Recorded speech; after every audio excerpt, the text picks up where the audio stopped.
everybody. We're here to make a little laser video with some quick rigging tips targeted at people who are starting to race the laser and they have some of the correct rigging, but they maybe don't know exactly how to use it properly every time. My name is John Pierce. I coach at George Washington University. This is Brian Swingley, Coast Guard Academy head coach, and Krista Rohde, past ICSA single-handed champion and laser sailor extraordinaire. And we're here at the beautiful Coast Guard Academy in New London, Connecticut. First of all, when you're setting up your rig, the top section and the bottom section should fit together as tightly as possible. The laser mast is a little unique in that it's in two parts to make for easy travel.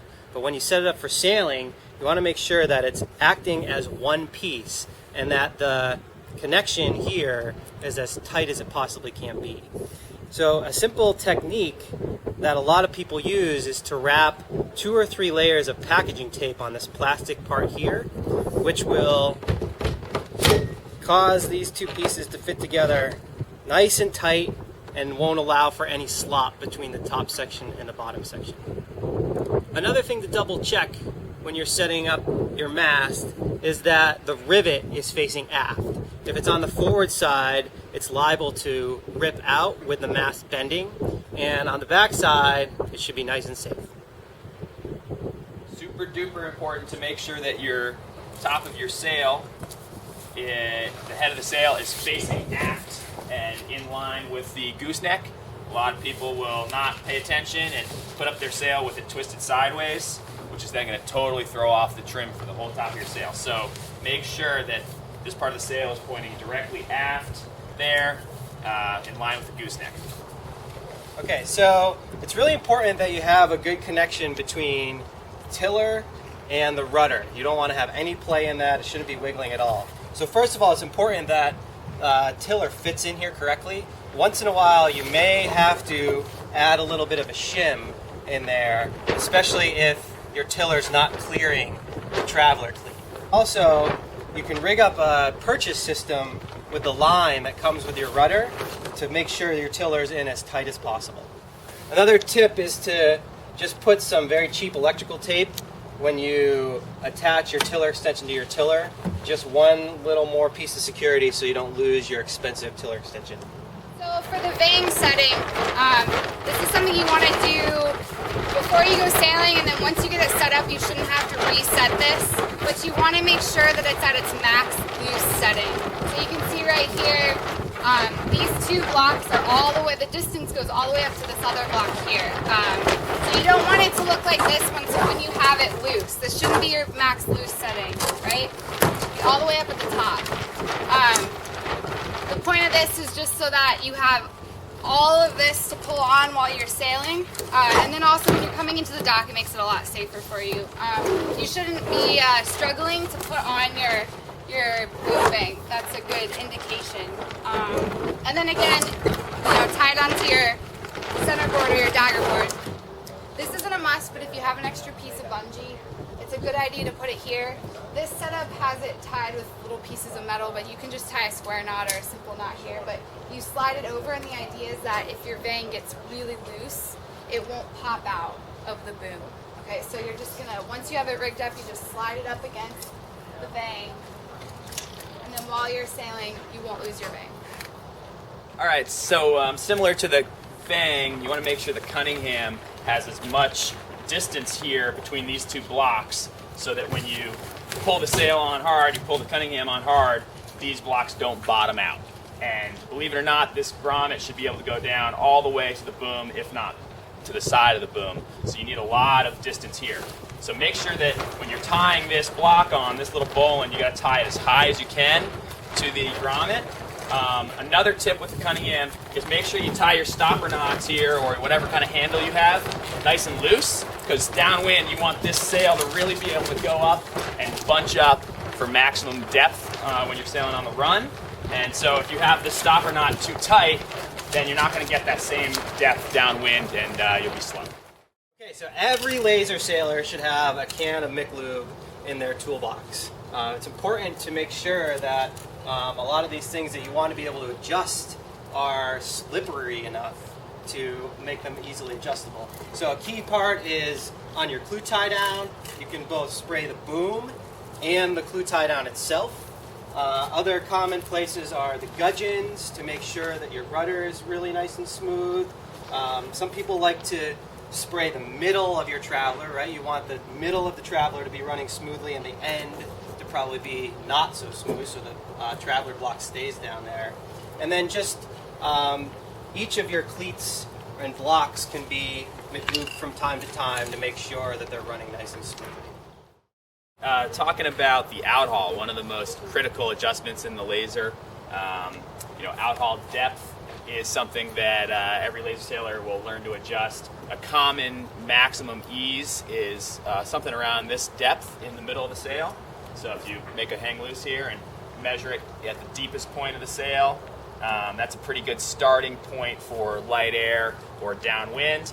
Often a tight setting would be fist width. So if you put your fist there and pull on the outhaul to that point, that might be your tighter setting for heavy air.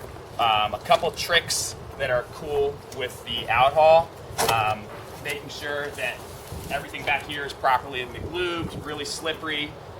It's nice to have the cascading section here, the blocks, in the middle of the boom, rigged up off this cleat here, rather than all the way in the front, because it's a little bit less floppy, a little cleaner, and also when the boom bends, it helps keep the outhaul from actually loosening when the boom bends. So this is good here. Make sure your clue strap is as tight as possible.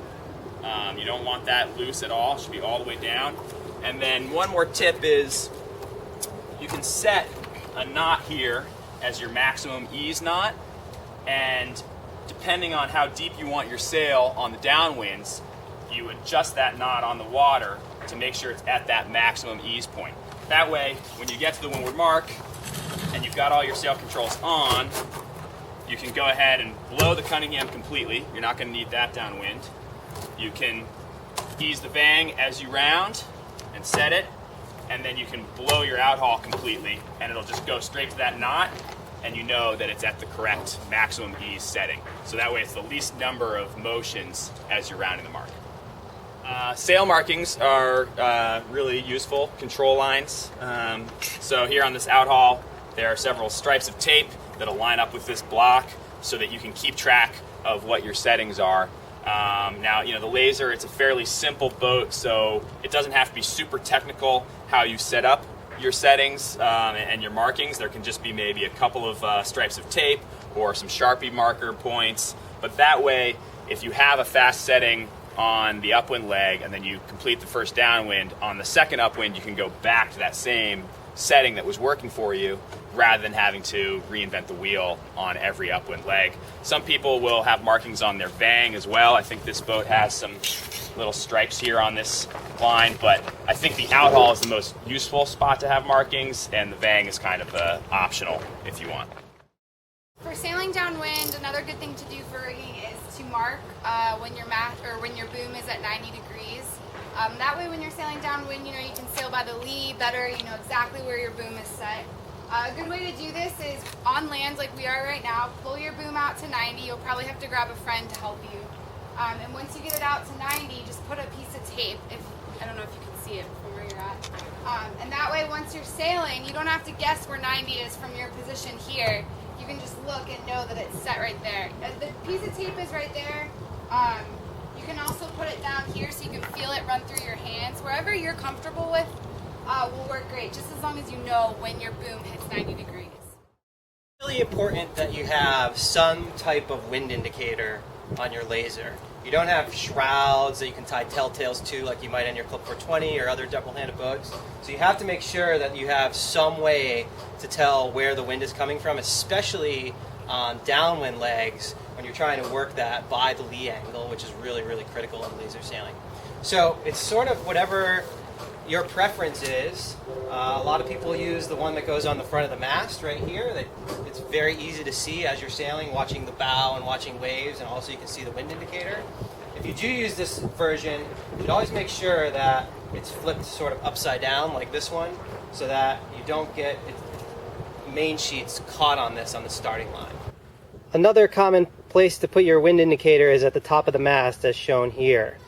A lot of people find this more useful in that it's not directly in your line of vision, like the ones that go on the front of the mast, but still provides useful information about which way the wind is going, especially on downwind legs. With your charter boat, you're going to get this same exact piece of line, and it's pretty short. The rig that you see right now is going to be the easiest way to rig up your hiking strap. Basically, you're just going to run it through these two, up through your hiking strap, and then back down in the middle and just tie a bowline. So it's an 8 knot right here, and just a simple bowline. And the benefit of this is that you can have it max loose, and then all you have to do while you're sailing is pull this line, and it tightens your hiking strap up to a max tight setting. And this is important because if you hit really light breeze, you're going to want to tighten up your strap. Or if you're really tall, you might want to tighten it up in big breeze. And then if it gets really windy, you want to loosen it up so that you can scoot your butt out farther on the deck and you can hike out really hard.